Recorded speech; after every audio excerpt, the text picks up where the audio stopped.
Good morning students. हमारा आज का टॉपिक है मेसोलिथिक एज, मध्य पाषाण काल। आज से 10,000 साल पहले हिमयुग समाप्ति की ओर आने लगा और एक नया युग शुरू हो गया जिसको हम लोग होलोसीन बोलते हैं और आज भी हम उस युग में रहते हैं। होलोसीन युग की 4 प्रमुख विशेषताएं हैं।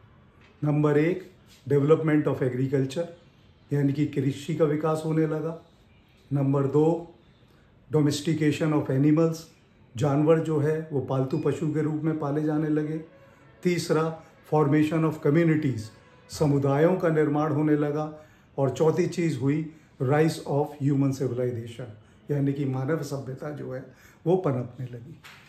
तो जब हम हिमयुग समाप्त करके होलोसीन में आते हैं तभी ये मेसोलिथिक एज शुरू हो जाती है। मेसोलिथिक एज में क्या हुआ कि धीरे धीरे जो बर्फ़ थी वो पिघलने लगी और जब बर्फ़ पिघलने लगी तो वेजिटेशन बढ़ने लगा और वेजिटेशन बढ़ने लगा तो मानव की जनसंख्या भी धीरे धीरे बढ़ने लगी। ये चेंजेस खाली मानव में नहीं आ रहे थे, जंतुओं में भी ये चेंजेस आ रहे थे। राइनो यानी कि गैंडा जो गुजरात में पाया जाता था वो धीरे धीरे चलता चलता आसाम तक चला गया और आज मॉडर्न इंडिया में जब हम इसको देखते हैं तो वहाँ पर एक वो है काजीरंगा नेशनल पार्क, यानी कि भारत के सबसे अधिक गैंडे जो है वो वर्तमान में आसाम में पाए जाते हैं। तो ये परिवर्तन धीरे धीरे धीरे होने लगा और इन्हीं परिवर्तनों के साथ जो टेक्नोलॉजी थी, जो औजारों की टेक्नोलॉजी थी, उसमें परिवर्तन होने लगा।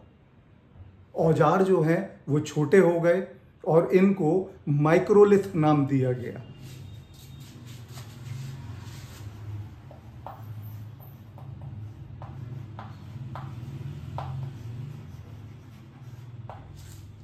ये 1 से 8 सेंटीमीटर की रेंज में होते थे, कुछ बहुत छोटे होते थे, कुछ 5 सेंटीमीटर के होते थे। और सबसे पहले जो माइक्रोलिथ खोजे गए उस व्यक्ति का नाम है ACL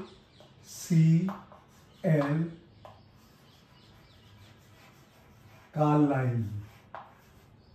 जब हम ACL कार्लाइल के बारे में बात कर रहे हैं तो हमें एक आदमी का नाम जरूर याद रखना चाहिए और वो है sir Alexander Cunningham. Archaeological survey of India की शुरुआत में इस व्यक्ति का बहुत बड़ा योगदान था और बाद में ये आर्कियोलॉजिकल सर्वे ऑफ इंडिया के पहले डायरेक्टर जनरल बने। तो जब ये डायरेक्टर जनरल जब बने तो इनके साथ 2 असिस्टेंट बहुत इंपॉर्टेंट थे। एक JD बैगलैंड, जिनको दिल्ली के आसपास का काम देखना होता था, और एक ACL कार्लाइल जिनको आगरा और उसके आसपास का काम देखना होता था। अलेक्जेंडर कनिंघम इसलिए भी इम्पोर्टेंट हैं क्योंकि उन्होंने आर्कियोलॉजी के लिए कई सारी नई टेक्नोलॉजीज हम लोगों को दी थी। जैसे डॉक्यूमेंटेशन वो उनके द्वारा शुरू किया गया था, मैपिंग वो उनके द्वारा शुरू की गई थी, फोटोग्राफी वो उनके द्वारा शुरू की गई थी और कंजर्वेशन वो भी उनके द्वारा शुरू किया गया था। आज भी आर्कियोलॉजी में ये चारों ही टेक्निक जो है वो उपयोग में लाई जाती हैं। तो कार्लाइल वो पहले व्यक्ति हैं जिसने मेसोलिथिक कोई साइट को देखा और कुछ माइक्रोलिथ प्राप्त किए। जहाँ तक औजारों का प्रश्न है, निश्चित रूप से क्योंकि सारे युग का जो परिवर्तन है वो औजारों के ऊपर आधारित है, तो औजार जो है वो परिवर्तित होने लगे और बेसिकली हमें 6 प्रकार के जो औजार हैं वो मिल जाते हैं। सबसे पहले बैट, ब्लेड,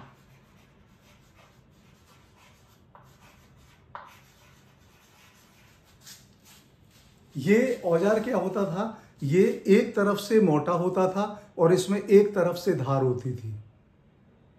आपने वो भी देखा क्योंकि बाकी अब चल रहे हैं क्लीवर्स के बारे में, जब हम पेलियोलिथिक एज के बारे में पढ़ रहे थे कि वो चपटे होते थे और धार होती थी, लेकिन चपटे का टूटने का खतरा बढ़ जाता है और अगर एक तरफ से मोटा हो तो वो बहुत आसानी से औजार या टूल जो है वो टूटेगा नहीं। एक बहुत बढ़िया एग्जाम्पल है, जब माँ जो है वो बाजार से किचन नाइफ लेके आती हैं, तो अगर तुम उसको देखोगे तो उसका एक तरफ मोटा है और एक तरफ पतला है। यानी कि उन्होंने अपना ये दिमाग लगाना शुरू किया कि अगर हम उस औजार की मजबूती चाहते हैं तो उसको एक तरफ से मोटा बनाना है। इसके बाद दूसरा जो टाइप है वो है कोर। जब पत्थर को तोड़ा जाता था, उसका कोई स्वरूप दिया जाता था, उसको औजार भी बनाया जाता था, तो बहुत सारे जो पत्थर के टुकड़े हैं वो बच जाते थे। उन पत्थर के टुकड़ों से जो टूल्स का निर्माण किया जाता था, दैट वाज कोर। इसके बाद तीसरा है पॉइंट।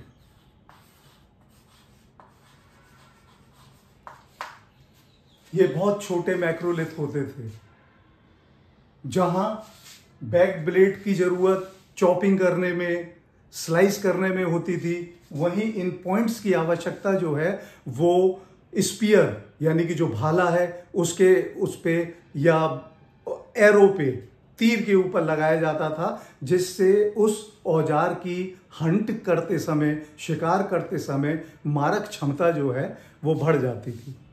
इसके बाद कुछ जो टूल्स मिले हैं वो ट्रायंगल आकार के मिले हैं,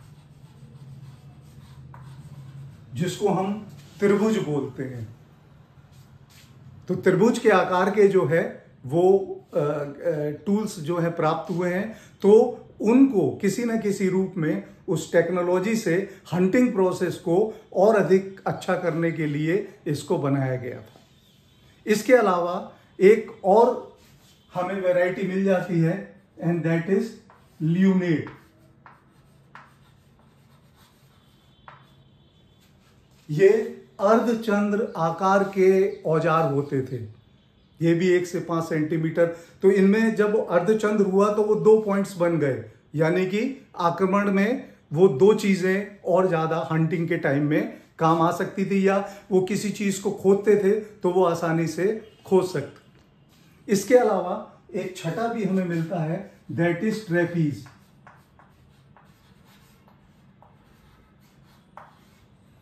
ये भी एक ज्योमेट्रिकल डिजाइन है।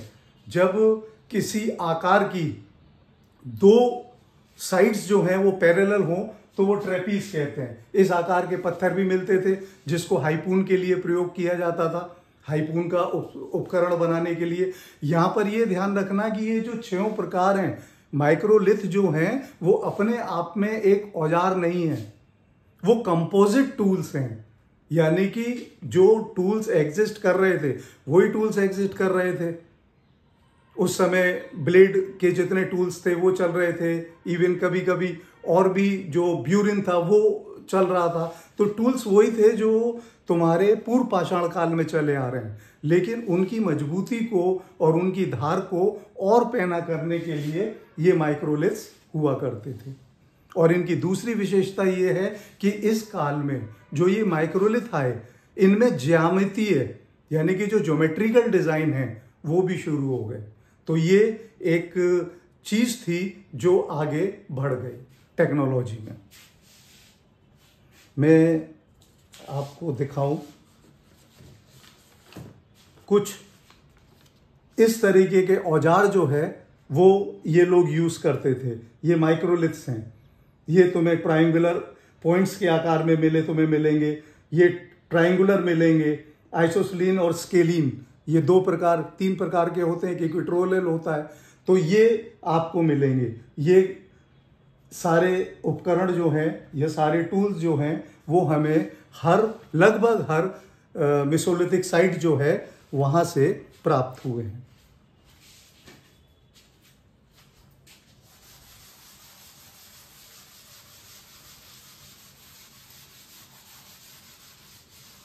अब ये बहुत सारी मेसोलिथिक साइट्स हैं, भागोड़, तिलवारा, बुद्धा पुष्कर, लिखानिया, महादा, मोरहाना पहाड़, आदमगढ़, पंचमढ़ी, और ये सराय, नाहर राय, लंगराज, बीरवानपुर, चौपानी मंडो, ये आप लोगों ने पैलियोलिथिक एज में भी, ये पैलियोलिथिक एज से कंटिन्यू करी थी मेसोलिथिक एज में। उसके बाद इस तरह जो पेनिनसुला की साइट्स हैं वो हैं, और उसके बाद कुछ ऐसी साइट्स हैं जो कोस्टल रूप में भी हमें मिली हैं। इनमें कुछ साइट्स के बारे में जो बहुत ही इंपॉर्टेंट हैं उनके बारे में आपको मैं बताऊंगा। इसमें सबसे इंपॉर्टेंट है बागोर। बागोर जो है ये भीलवाड़ा जिले में एक कोठारी नदी बहती है, उस कोठारी नदी की तलछट में है। ये कोठारी नदी खुद जो है वो ट्रिब्यूटरी है बनास नदी की, जिसको वन की आशा या होप ऑफ फॉरेस्ट बोला जाता है। बागोर की विशेषता सबसे पहली है कि भारतीय उपमहाद्वीप में जो सबसे विस्तृत हमें मेसोलिथिक साइट मिली है वो बागोर है। इससे बड़ी और कोई साइट हमारे पास नहीं है। दूसरी जो इंपॉर्टेंट चीज है कि इसका जो उत्खनन हुआ, इसका जो एक्सकेवेशन हुआ वो हॉरिजॉन्टल हुआ। देखो, दो तरीके के उत्खनन होते हैं। एक उत्खनन होता है ऊपर से नीचे जो वर्टिकल कहलाता है, और एक उत्खनन होता है ऐसे जो हॉरिजॉन्टल कहलाता है। वर्टिकल जब हम उत्खनन करते हैं तो इसका मतलब यह है कि हम नीचे जब चलते जा रहे हैं तो हम टाइम का पता कर रहे हैं और उसकी क्रोनोलॉजी को निर्धारित करते हैं। लेकिन जब हम हॉरिजॉन्टल कोई चीज का एक्सकेवेट करते हैं तो उससे एक स्पेस, यानी कि उसने कितनी जगह को लिया है और उसके क्या रिलेशंस रहे होंगे, इसके बारे में हमें जानकारी मिलती है। तीसरी सबसे इंपॉर्टेंट चीज जो बागोर की है वो ये है कि it is the most preserved and documented site, यानी कि इसका उत्खनन पूरी तरीके से किया जा चुका है। छोटी सी बातों की भी जानकारी है और इसका डॉक्यूमेंटेशन कर लिया गया है। और इसको खोजने वाले दो लोग थे, जिसमें एक जो प्रमुख थे वो थे वीएन मिश्रा और दूसरे वसंत शिंदे। अब इस बागोर साइट से हमें एक आर्टिफिशियल हट का सा कुछ स्ट्रक्चर भी मिला है कि एक झोपड़ी नुमा और पेव्ड स्टोन का मिला है। इसके अलावा यहां पर हमें जो है एक स्केलेटन मिला है जो पूरी तरीके से सही है। फिर हमें कुछ कब्रें मिली हैं और इनकी कब्रों की विशेषता ये है कि ये रेक्टेंगुलर शेप में है और बहुत ज़्यादा गहरी नहीं है। पर जो विशेषता सबसे इंपॉर्टेंट है वो है उस मानव को दफनाने की प्रक्रिया। वो काउच्ड पोजीशन में दफनाया हुआ है। जैसे हमारी कोई चीज़ गिर जाती है तो हम बैठ जाते हैं, तो उस मुद्रा में इस जो ग्रेव है उसमें उसको दफनाया हुआ है। इसके अलावा हमें उस स्थान से जो है वो स्टोन रिंग्स भी मिले हैं। स्टोन रिंग्स की जानकारी भी हमें वहां से मिलती है। और उसके बाद कोई भी साइट में जो आपको बताऊंगा उसमें आप ये मान के चलिए कि माइक्रोलिथ, यानी कि जो टूल्स हैं, जो वेपन्स हैं, जो छोटे छोटे औजार हैं, वो हर जगह मिले हैं। बहुत बड़ी तादाद में वो औजार मिले हैं। तो बुरियल का भी प्रमाण हमें बागोर से मिलता है और हमें स्केलेटन या नर कंगाल का भी जानकारी वहां से मिलती है। इसके बाद एक और इंपॉर्टेंट साइट है, दैट इज तिलवाड़ा। ये साइट भी राजस्थान में है और ये लूणी नदी की तलछट पर है। लूणी नदी जो है वो राजस्थान की एकमात्र रेगिस्तानी नदी है और वो अगर 2023 तक एक क्वेश्चन आता कि ये तिलवाड़ा जो है किस जिले में स्थित है, तो आपका आंसर जो है वो डिफरेंट होता, आप बाड़मेर लिखते। लेकिन 2023 में बाड़मेर से अलग हटके बालोतरा एक डिस्ट्रिक्ट बना दी गई है और वर्तमान में जो अगर आप उत्तर लिखेंगे that will be Balotra, Tilwara की। ये एक और चीज के लिए भी जाना जाता है, वो है मल्लीनाथ फेयर। राजस्थान का सबसे प्राचीनतम जो पशु मेला है वो ही इसी स्थान पे मिलता है। यहां पर हमें 2 फेस मिले हैं। एक जिसमें ये माइक्रोलिथ हमें मिलते हैं, और अगले फेस में यानी कि जब खुदाई और होती है तो हमें जो है पॉटरी मिलती है।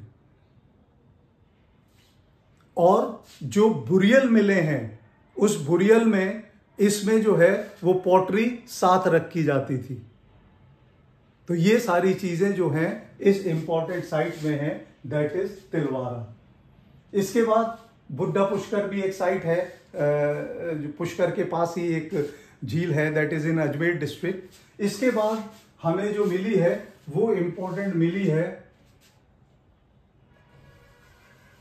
मोरहाना पहाड़। मोरहाना पहाड़ से भी पहले अगर हम चले, इसको अभी लेटर स्टेज में लेंगे, सबसे पहले हम लेते हैं सराय नाहर राय।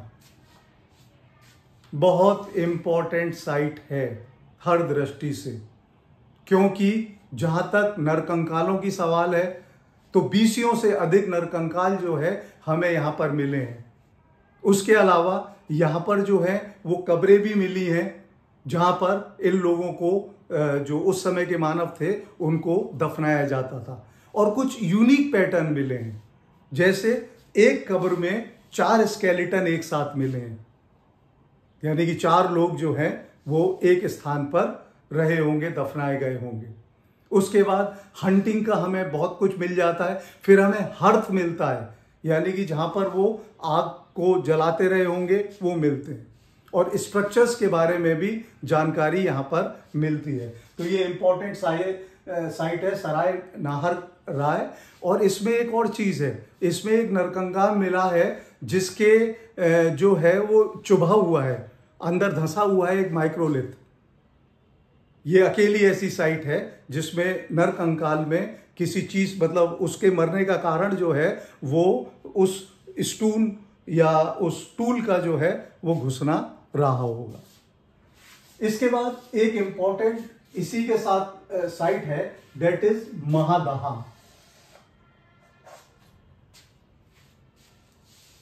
तो ये साइट भी प्रतापगढ़ में है।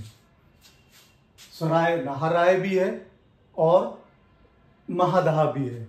और ये जो एक महादहा है उसमें एक बहुत इंपॉर्टेंट चीज निकल के आती है। उसमें आपको ग्रेव्स मिलेंगी, कंकाल मिलेंगे। देखिए यहां मैं डिस्कस नहीं कर रहा क्योंकि माइक्रोलिथ आपको हर साइट पे मिलेंगे। माइक्रोलिथ के प्रकार, स्टोन एक ही जैसा था, जैसे पहले यूज होते थे क्वार्ट्स यूज होता था, चर्ट यूज होते थे, चैल्सीडोनी यूज होते थे, यानी कि पत्थर वही पाए जाते थे, पत्थर वही होते थे, लेकिन और सारी चीजें बदलने लगी। यहां पर एक प्रमाण मिलता है कि एक पुरुष और एक महिला, उन दोनों के नरकंकाल एक साथ मिले हैं। तो लगता है कि कोई ना कोई इंस्टीट्यूशन डेवलप करने लगा होगा, कोई ना कोई चीज जो है वो बढ़ने लगी होगी जो हमें सोशल बिहेवियर में चेंज की बात करते हैं। उसके बाद जो सबसे इंपॉर्टेंट चीज यहां पर है वो ये है कि यहां पर जो फ्यूचर प्लेस है, यानी कि जहां पर काट छाट करते होंगे, जानवरों को मारा जाता होगा, और दूसरी जगह जो हैबिटेशन होगी, जहां पर बस्ती, जहां पर वो निवास करते थे, वो अलग अलग हो गए। तो इसका मतलब ये है कि मनुष्य या उस समय का मानव जो है वो एनवायरमेंट को एडेप्ट करने लगा। उसे ये पता लगने लगा कि भाई इस स्थान को, हमारे जो हैबिटेशन का स्थान है, उससे थोड़ा हटके रहना पड़ेगा।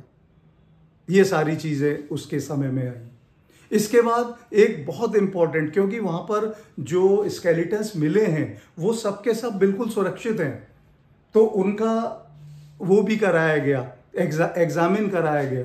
तो एग्जामिन में 3 चीजें निकल के आई।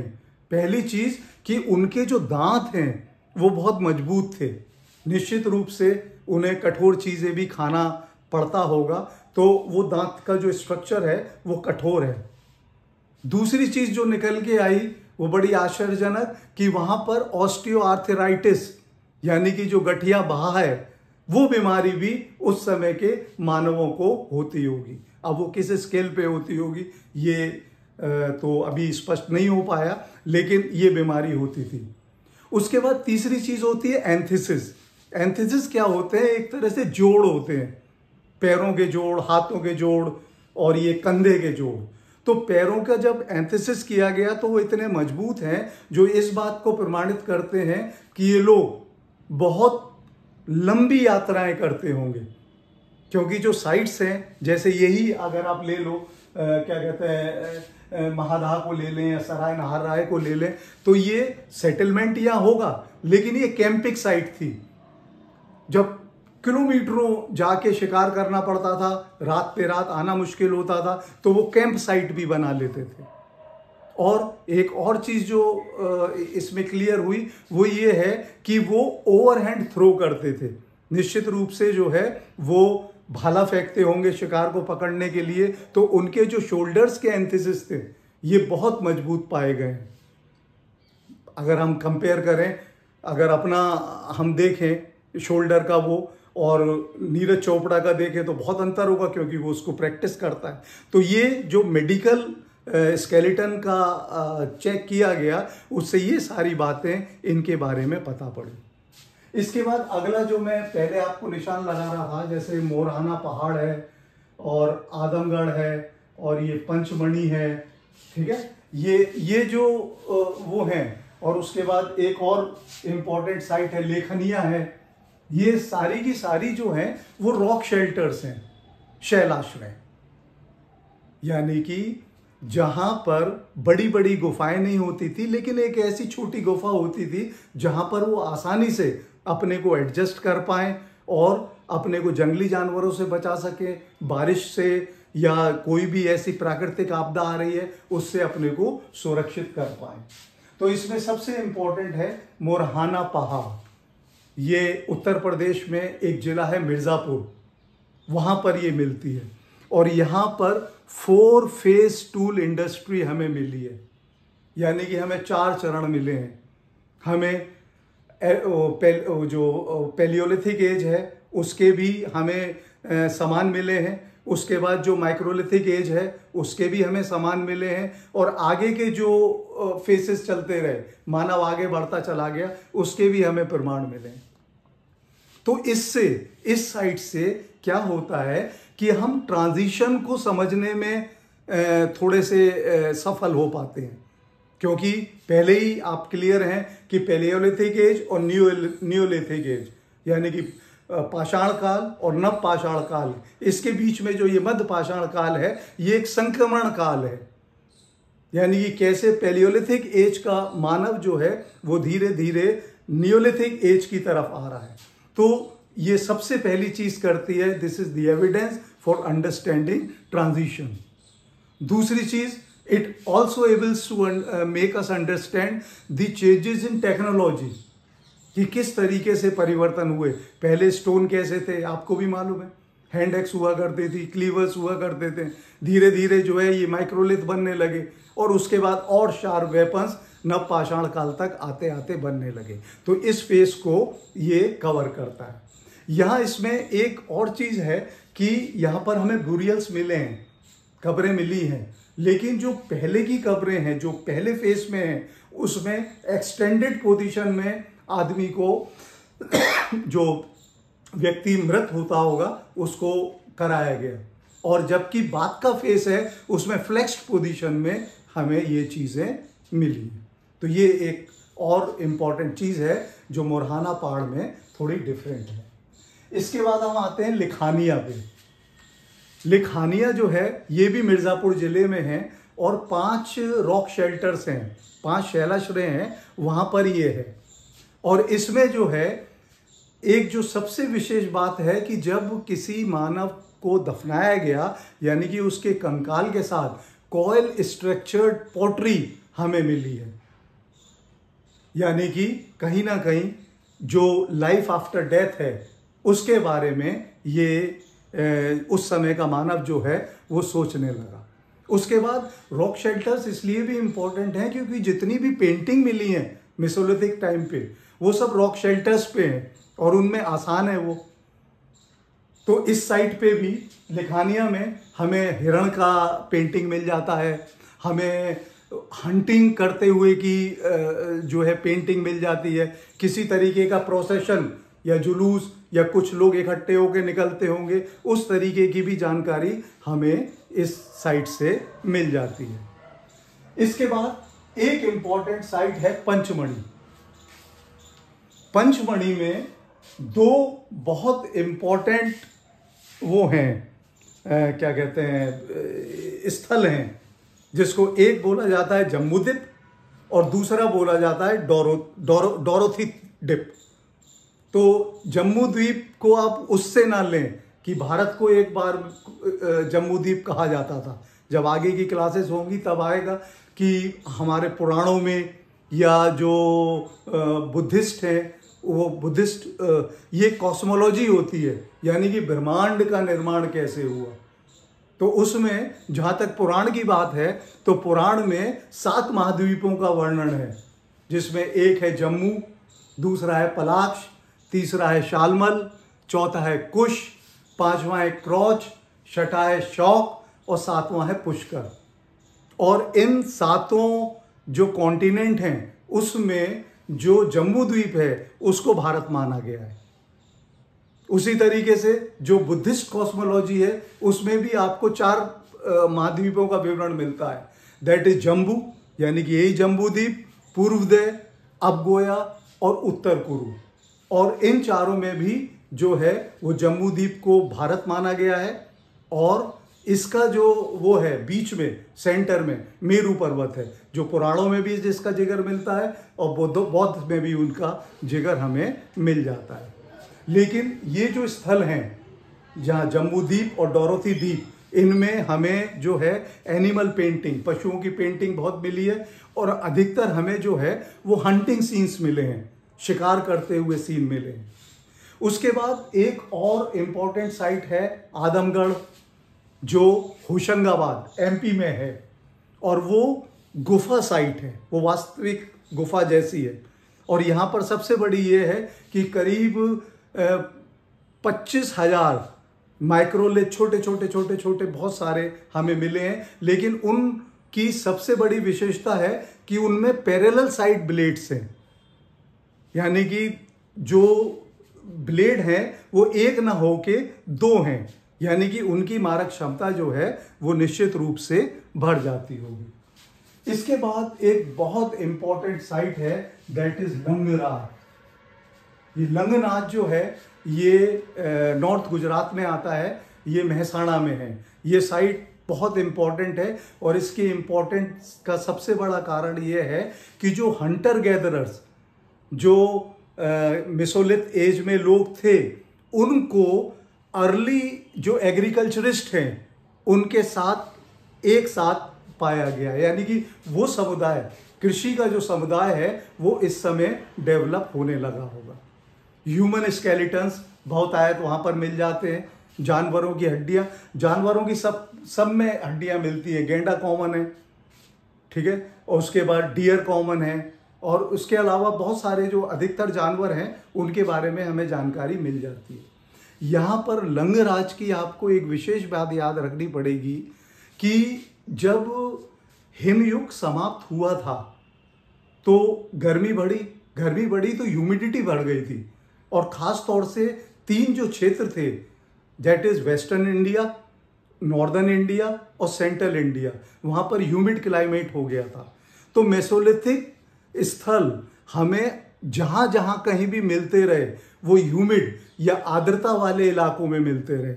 लंगनाच पहली ऐसी साइट है जो एरिड जोन में मिली, शुष्क जोन में मिली है। सेंट ड्यून्स जो रेत का टीला है उसके ऊपर मिली है, और आसपास करीब ऐसी 100 साइट्स हमें मिली हैं। तो लंगराज जो है वो पहली ऐसी साइट है जो एरिड जोन में मिली है। और उसके साथ साथ आपको ये भी ध्यान रखना पड़ेगा कि तिलवाड़ा एक ऐसी साइट है जो सबसे पश्चिम में है। जब आप विस्तार की बात करते हैं मेसोलिथिक के, तो सबसे जो वेस्टर्न मोस्ट साइट है दैट इज योर तिलवाड़ा। इसके बाद एक और इंपॉर्टेंट साइट है, वो है बीरभानपुर। ये बंगाल में है और ये दामोदर नदी की तलछट में है। दामोदर नदी आप लोग पढ़ते होंगे, जिसको सौरा ऑफ बंगाल कहा जाता था, बंगाल का दुख, क्योंकि वो अपना कोर्स कभी भी बदल देती थी और परेशान करती थी। यहाँ पर हमें फ्लेग मिले हैं, हमें ब्लेड मिले हैं और हमें ल्यूनेट टूल्स मिले हैं, जो अर्धचंद्र आकार के टूल्स हैं वो हमें प्राप्त हुए हैं। लेकिन दो चीज़ें, एक कोई भी हमें कब्र बीरभानपुर से नहीं मिली है और कोई हर्थ यानी कि आग जलाने का जो स्थल है वो वहाँ से नहीं मिला है। ये फैक्ट्री रहती होगी और एक तरह से ये लिविंग साइट भी थी। अब हम यहाँ पर आते हैं, ये सारे जो है वो पेनिनसुला उसमें हैं, सारी साइट जो है यहाँ से यहाँ तक ये पेनिनसुला, यानी कि जब बाहर, मैंने आपको पहले ही कह दिया एटलस अपना बहुत जरूरी है आपको जानना। तो जब आप इधर को मुड़ते हैं और भारत का आकार जो है मध्य के बाद छोटा हो जाता है, कर्नाटक और उसके आसपास, तो ये सारी चीजें, जैसे जलालहल्ली इसमें बस एक इम्पॉर्टेंट इसलिए है क्योंकि ये बेंगलुरु के पास है और इसमें डी शेप्ड माइक्रोलिथ मिले हैं और किसी साइट पे जो है वो डी शेप नहीं मिले। उसके बाद ये गिड्डलूर, ये ईस्टर्न घाट पे है। आपके दो घाट हैं, एक ईस्टर्न घाट एक वेस्टर्न घाट। एक तरफ आपका ईस्टर्न घाट पे जो है वो कोरोमंडल कोस्ट है और वेस्टर्न घाट पे आपके मलाबार तट है। तो बाकी माइक्रोलिथ जो हैं वो मिले हैं, उन्हीं पत्थरों के मिले हैं, जर्ट के बहुत ज़्यादा मिले हैं, क्वार्ट्स के बहुत ज़्यादा मिले हैं। इसके बाद जो है एक और इम्पॉर्टेंट साइट है टेरी। टेरी ग्रुप ऑफ साइट्स, ये तमिलनाडु में है और ये कोस्टल एरिया में है उसमें। और ये जो कोस्टल साइट्स हैं इनमें एक चीज कॉमन होगी कि ये कोई ऐसी चीज जरूर होती होगी नावनुमा जिससे ये समुद्र में जा सके, क्योंकि इनका जो स्टेपल फूड होता था वो फिश के हमें जो है वो बहुत ज़्यादा बोन्स इन इलाकों में मिली हैं। टेरी साइट पे एक और इम्पॉर्टेंट चीज़ पता पड़ी कि ये लोग फाउलिंग यानी कि जो चिड़ियाँ हैं और ये हैं, इनका भी शिकार ये लोग करते होंगे। ये जो कोस्टल साइट्स हैं ये बॉम्बे में हैं, पुणे में हैं, इसके आसपास जो है ये सारी साइट्स हैं। तो ये कुछ बहुत इंपॉर्टेंट साइट्स हैं जिनके बारे में मेसोलिथिक कल्चर को समझने के लिए आपका जानना जरूरी है। इसके बाद एक चीज़ आती है कि चाहे वो पैलियोलिथिक एज हो और चाहे वो मेसोलिथिक एज हो, लोग जो हैं वो हंटर थे, फूड गैदरर्स थे और नोमाड थे, यानी कि खाना बदोशों का जीवन जीते थे, शिकार करते थे और फूड को गैदर करते थे, यानी कि फूड प्रोड्यूसिंग जो चीज़ है वो उनमें तब तक डेवलप नहीं हो पाई थी।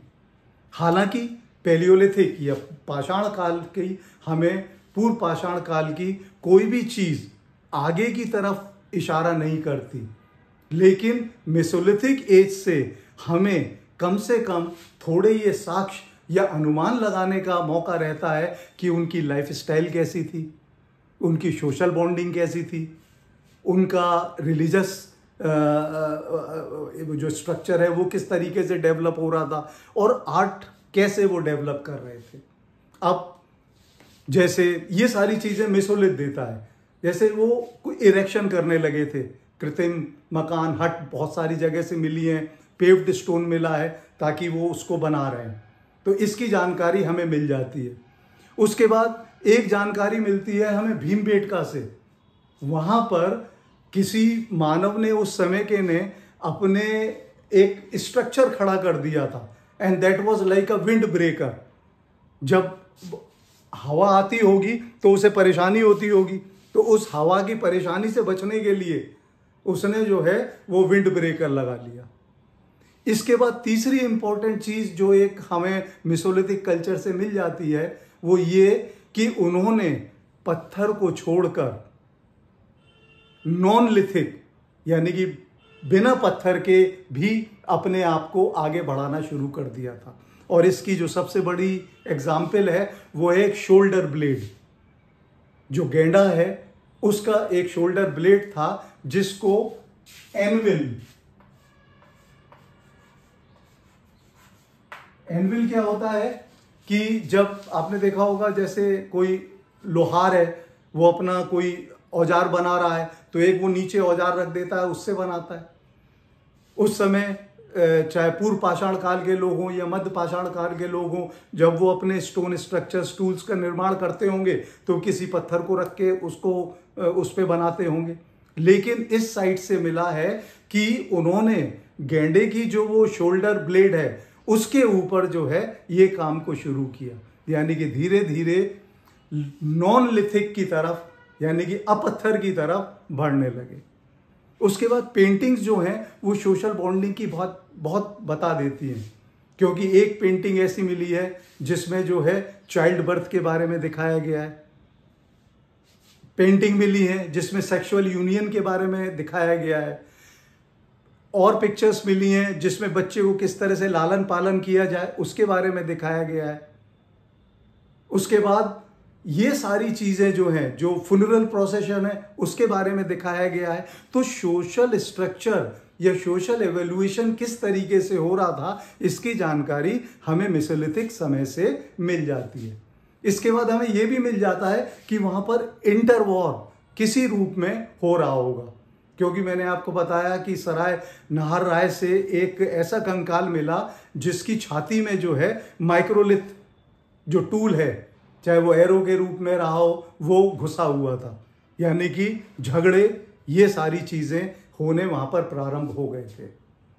4 स्केलेटन एक कब्र में मिलना इस बात का द्योतक है कि किसी प्रकार की कोई सामाजिक बॉन्डिंग वहां पर अवश्य शुरू हुई होगी, और एक नर और मादा यानी कि महिला और पुरुष इन दोनों का शव या कंकाल एक स्थान पर मिलने का मतलब है कि एक तरह से जो एक इंस्टीट्यूशन ऑफ मैरिज है या परिवार या इंस्टीट्यूशन ऑफ फैमिली है, ये सारा पार्ट डेवलप होना शुरू हो गया होगा। पेंटिंग में सबसे ज़्यादा पेंटिंग जो है वो जानवरों की मिली है। ये इस बात का प्रमाण है कि उनको शिकार करना पड़ता था, डोमेस्टिकेशन उन्होंने जरूर शुरू कर दिया था, तो उनके लिए जो सबसे महत्व की चीज़ थी उसकी पेंटिंग उन्होंने बनाई। उन पेंटिंग से हमें सारी जानकारी मिलती है, लेकिन कुछ हमें और भी एक्स्ट्रा जानकारी मिलती है, जैसे टाइगर और मंकी, इन दोनों की जो पेंटिंग्स हैं वो बहुत कम हैं। अब क्या कारण है कि उस समय ये कम थे या और मेसोलिथ साइट और निकल के आए और एक्सकेवेट हो तब ये जानकारी मिले, क्योंकि देखो पुराने जो एक्सकेवेशन है उसमें दिक्कत आती है। ये तो मेसोलिथिक एज में ये बहुत बड़ी बात रही कि ये सारी चीज़ें मिल गई, क्योंकि ये सामान्य नहीं रहा, आते गए लोग आगे बसते चले गए, ठीक है, तो वो सारी चीज़ें समाप्त होती चली गई। लेकिन फिर भी चाहे उनकी लाइफ स्टाइल हो, चाहे उनकी सोशल बॉन्डिंग हो, चाहे उनकी रिलीजियस प्रैक्टिसेस में जैसे वो शव के साथ या कंकाल के साथ जो है कुछ वो टूल्स रख देते थे, उसके अलावा वो कुछ और चीज़ें लिखते थे। इसका मतलब ये है कि वो लाइफ आफ्टर डेथ, यानी कि उनका थॉट प्रोसेस जो है, जो उनका इंटेलेक्चुअलिज्म जो है वो प्रारंभ हो गया था। इसके बाद एक चीज़ पक्की है ये कि नियोलिथिक एज में यानी कि नव पाषाण काल में जो आधारभूत परिवर्तन हुए उनकी नींव जो है वो मेसोलिथिक लोगों के द्वारा रखी गई थी। तो मेसोलिथ एज के बारे में आप काफ़ी कुछ पढ़ें, लेकिन एक बात और ध्यान रखें कि भाई देखो जैसे जैसे जो है ज्ञान की सीमा बढ़ रही है, रिसर्चेज हो रही हैं, उसी तरीके से क्वेश्चंस जो हैं वो दाएं बाएं से भी आने लगे। इसलिए आपका दायित्व है कि और चीज़ों पे भी नज़र रखें। जैसे मैंने आपको जो है वो आर्कोलॉजिकल सर्वे ऑफ इंडिया के बारे में, वो तो हिस्ट्री से साथ ही जुड़ा हुआ है, लेकिन 2023 में यूजीसी नेट जेआरएफ में एक एंथ्रोपोलॉजी के ऊपर क्वेश्चन पूछ लिया गया। मैं आपको दिखाता हूँ। क्वेश्चन पूछा गया कि एंथ्रोपोलॉजी डील्स विद, तो उसमें ऑप्शन थे modern studies, medieval times, land matters, और चौथा था evaluation, growth and development of human. तो जो एंथ्रोपोलॉजी है वो मानव शास्त्र है, यानी कि मानव किस तरीके से, जैसे हम बात कर रहे थे कि वो एक टाइम में होमो इरेक्टस था और उसके बाद जो है वो होमो सैपियन हो गया, तो ये सारा अध्ययन है। तो दाएं बाएं भी आपको देखना है। और पिछले लेक्चर में जब मैं पैलियोलिथिक एज आपको करा रहा था तो उसमें एक चीज़ मुझे लगा कि आपको जानना चाहिए। मैंने आपको एक साइट के बारे में बताया था, हथनोरा, जो अरुण सोनकिया ने एक्सकेवेट की थी, और वहाँ से इंडियन सब कॉन्टिनेंट में पाया जाने वाला पहला मानव जीवाश्म मिला था। तो उसको एक नाम दे दिया गया, दैट इज नर्मदा मैन।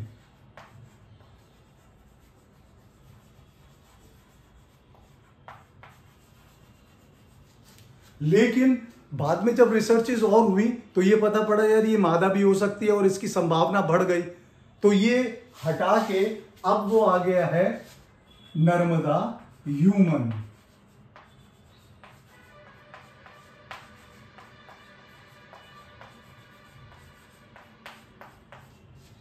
ठीक है, ये तो चल ही रहा है, लेकिन इसके साथ आप जितना भी अपने आप को थोड़ा ओपन रखेंगे, थोड़ा जागरूक रखेंगे, तो आपकी सफलताओं की उतना ही प्रतिशत जो है वो बढ़ता चला जाएगा। तो आज हम लोगों ने मेसोलिथिक कल्चर के बारे में, मेसोलिथिक एज के बारे में जान लिया, और नेक्स्ट लेक्चर में हम नियोलिथिक एज के पास आएंगे, नवपाषाण काल में। Thank you.